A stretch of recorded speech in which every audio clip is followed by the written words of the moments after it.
Growing up amidst abuse made my client hate men. She was out to get revenge, even from a young age. However, a simple invitation to a meeting turned her heart around right in the middle of an act. Welcome, Laura and Sanyu Milner. Thank you. It's lovely having you here. I have got to ask about the name. We must start with a name, don't we? Yeah. Tell us a bit about yourself. So, my name? Yes, your name, please. Lauren is what my mum calls me. Sanyu is my African name, well, my Ugandan name to be specific. My dad is from Uganda, my mum is from Ireland. So, Sanyu means joy, actually. Oh, yeah, it means joy. Oh, you do radiate joy, don't you? Very bubbly and... Yeah, hopefully. Yeah. I love that name. And then Milner's Irish. Irish, oh wow, nice. I know when you were young, you shared with me that you grew up with domestic violence. Yeah. Which you experienced at a very tender age. Yeah. Tell us about that, and then we'll look at the impact it had on you as a young adult. Yeah, so when I was about 3, my mum met my stepdad. Okay. Who they were together until I was 10. So they were together until I was 13. Sorry, so 10 years of their relationship, and it started off, as he was a very nice seeming man, and he'd seemed very well to do with other people. However, when the relationship grew and he moved in with us, he was constantly beating my mum, and it's not. I mean, we hear the word beating and we think, oh yeah, like slaps. It's more like torture that he put her through. He'd, really graphically just take her around like a rag doll kind of thing. And I remember my first childhood memory growing up that I can think of, there was 2. There was a great one, which was me and my mum playing hide and seek. And I was running into the bathroom. And where was your dad doing this, when it was just you and your mum? This was when it was just me and my mum, when I was 3, around that time. Okay. And the next one I remember was with my stepdad there when I was about 5, and he was beating our dog with this wooden baseball bat, like very heavy baseball bat. And the dog's eyes were almost popping out, and that was right in front of me. And so there was a lot of fear, and there was a lot of anxiety, in the house. Yes, yeah. With a young child. Yeah. And I always remembered, I can remember one time where he threatened, my mum said she was going to leave, and he threatened to kill himself he threatened to kill himself in terms of, he got a knife and literally said, I'm going to kill myself. And you were there as a child and you witnessed all this? Yeah. Was it just you, or did you have any other siblings? So I'm the eldest, so I witnessed most of it, and then I had 2 younger siblings. Yeah, 5 years apart, so they witnessed some. Some, but yeah. Yeah. And what effect did that have on you when you were growing up, obviously, young adult? Yeah. I remember growing up. Yes. My mum and dad weren't together. So when I was born, my parents weren't together. So my mum started a new relationship when I was 3, and there was, as you said, a lot of domestic violence. I remember the first childhood memory I had growing up was my stepdad beating not just my mum, but also the dog with who was a puppy, with a baseball bat, a wooden baseball bat. And this is something that was just a norm. I would constantly see it all the time. Yeah, and I remember even one time he threatened to kill himself, jump off of a windowsill. He had a knife in his hand, and that created And you witnessed all that? Yeah, I witnessed it, 5 years old, and my younger brother, we were just in the kitchen part, hidden behind the gate. So it's quite scary and quite intense when you think about it. But I just remember they're vivid memories that I have growing up. You know, I had a great one with my mum. And then you have this other one, which they were my 2 first memories. 2 first memories. Yeah, and when I was Yeah, and I remember you saying that there was one that there was a particular day where it was so bad you actually started praying. You were that young. Yeah, so that was when I was 8. I was about to say, when I was 8 years old. I remember there was a lot of shouting and plates smashing and drawers opening, so I could hear the drawers opening. I was thinking, right, so there's knives coming out now, you know. That's what that means. That's what that meant. And my routine in the new house that we were in when I was about 5 or 6 was that I would get up in the middle of the night when they argue, and I would flush the toilet so my stepdad knew that someone was awake. So maybe he might settle down and soften the beating, so to speak, which is horrible when you think about it. And I remember just hearing my mum scream, stop, you're hurting me, and stop, like, you're hurting me, and it was almost like a cry and a laugh all at the same time. It felt like when I think about hearing it, I felt like someone was melting. That's how I think. If someone was melting, this is how they would sound. And I remember I got down on my knees, and my grandparents were Catholic, so I had the experience of going to Catholic church now and again, and I went to Catholic school. So I had that kind of background, but my household, we didn't go to church. It wasn't a regular thing that we did, maybe confirmation or communion, christening, that's about it. One-off. And I remember I got down on my knees, I said, God, if you're real, please don't let my mum die tonight. Don't let her die tonight, and give me some of her pain so that I know when to come home from granddad's and when I know when to come home from school.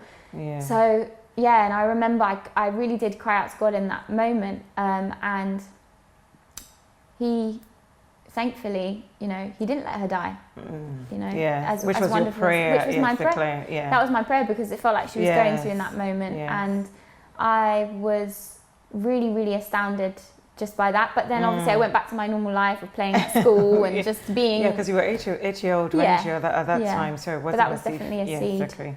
And I remember you saying that the impact of the abuse which you witnessed, the stealing and the lying. Tell us about that, how we connected to it.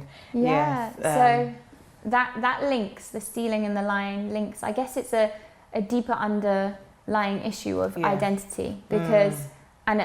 maybe attention as well, because I was kind of crying out in my own way, not to justify. Cry for help. Cry for help, not to justify, because it's not justified. You don't steal and you don't lie. But I did become, someone that would gain their identity, and I've now stolen this from a shop, even though I had the money. I had the money to buy these things, but I thought, okay, well, I'm gonna steal from a shop, and I would do it constantly.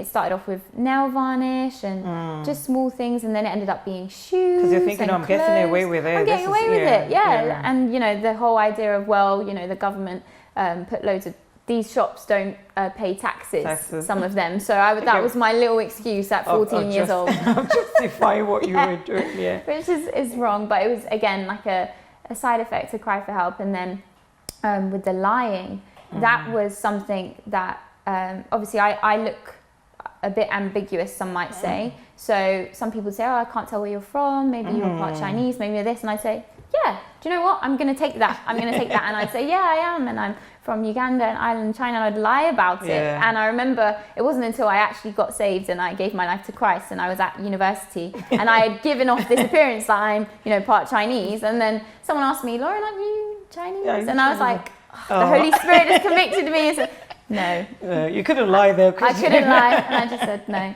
But this is something that was, I guess, perhaps my cry for help, and just I would go to different friends' houses, and I would take on their culture, and because I really wanted that home kind of thing, and which you couldn't get at home, isn't it? That no, because you come home from school and you just know straight away, as soon as you open the door, lights on, the smell. What's going on? What's going on in this house? It's like walking on eggshells, And when did you get your escape from all that? I would say. So that when you left for uni? Well, that relationship stopped then. The physical abuse stopped when I was 13. Right. Okay. But then just before I went to university, my mum was in another relationship that it definitely wasn't to the same extreme, but it was. I could see that she felt emotionally abused in some ways. She felt let down and just really upset in that way. And I didn't want to see my mum like that ever again. So I was older now, and I thought, well, you know what? If I can't stop this, I don't want to witness it. I don't want to witness my mum being upset. So I went and lived with my nan. Okay. And I remember. I just remembered that I felt like I needed to get out of London. Get out, there was a real need. Some space. To go. So if we fast forward into when you got into uni, I know that you had an encounter with a friend. I think something to do with church. At church. So so I grew up, as I said, in a Catholic school which had a gospel choir. So even though I didn't live for God, I definitely had a heart for the music of God, and I then carried that on when I went to university. And Did you join a choir? Yeah, I joined the Manchester Gospel Harmony Choir. Right, okay. Yeah, at university. So I remember I actually invited a friend to come the year before, and she came. She came in second year. Now, the people that I had met in gospel choir, they were amazing, but they were also, we were singing songs praising God, but they were the same people I'd go to the club with, and I would go and drink with, and there seemed nothing wrong with that for me. No connection between. No, and I guess because I didn't have a relationship with God, I didn't read the word, I hadn't seen Galatians talking about wild parties and how we're not supposed to do that if we love God. And, you know, and I remember doing that, and this girl invited me to church, and I kind of spoke to her about my views on Christianity and religion in general. I studied sociology, so I was very much like, you know, religion is the opium of the people. It's, you know, we don't need all the it. analysis and all Yeah, and she invited me. But what really opened my heart to go was what happened the night before. Okay. So when I was starting my second year of uni, my friends were asking me to come out with them, and at this point I remember just being so I don't want to use the word depressed because I wasn't diagnosed with it, but I was extremely low, low, like I'd cry myself to sleep, like even thinking about it, and I'd had breakups at the time, and that's what had really that and the amalgamation of my history, my past, and pressures of university, pressures of life, thinking about what am I going to do next, all of that hit me.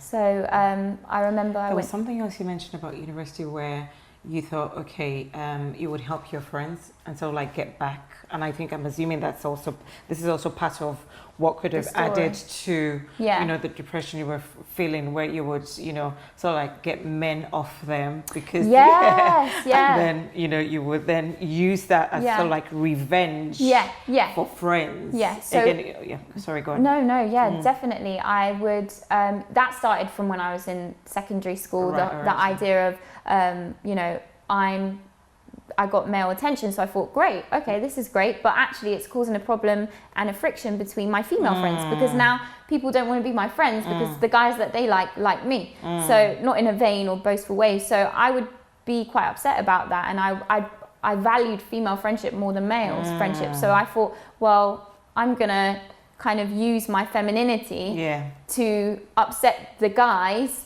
that so you can be friends with that are supposed to be my friends. So my friend would say to me, oh, you know, this guy, I hate him, he didn't you know, ask me out or whatever, and I say, it's okay, I'll get him to like me, and then we'll just dump him. And it was a we thing. It was, you know, I will help you do this, and I even the idea of relationships, that's another thing that really impacted me, because I couldn't ever commit to a relationship. I couldn't ever feel safe in a relationship.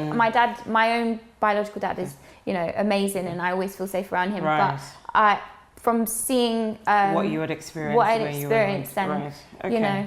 Now we're going to take a quick break, but we're going to come back and tell us how that encounter happened. Yes. Stay tuned. We'll be back in a moment.